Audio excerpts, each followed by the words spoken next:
And sure enough, from that day forward, the servant girl's real name was forgotten, and she became known across the land as Cinderella. She was a meek and mild-natured young lady. Despite years of torment from her wicked stepmother and beastly stepsisters, she did not once raise her voice to them or try to avenge them, nor did she wish them ill. One day came a knock on the door. Cinderella opened it. In front of her stood a small rotund man, dressed in royal regalia, carrying an important-looking scroll.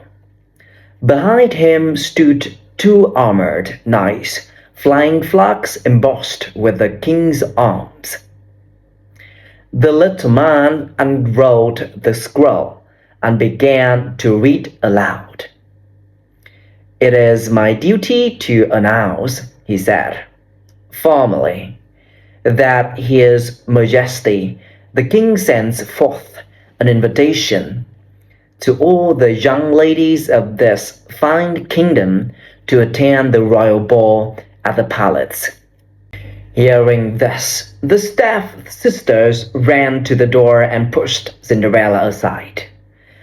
"Oh, goody!" they cried, clapping their hands with delight. "The prince and heir to the throne seeks a princess, and he would like to meet each lady of this kingdom in the hope of finding true love. The palace doors will open at 8 p.m. this Saturday." The little man then turned, mounted his horse, and galloped off, followed closely by the two knights. The step-sisters closed the door and, not able to contain their excitement, let out an almighty shriek. The stepmother entered. "What is the meaning of all this hilarity?" she cried. "Oh, Mamma, we have been invited to the royal ball, and I feel sure that one of us will be picked as the new princess." "Of course you will," replied the stepmother, breaking into a hideous smile. "What prince would not want to marry my precious little munchkins?"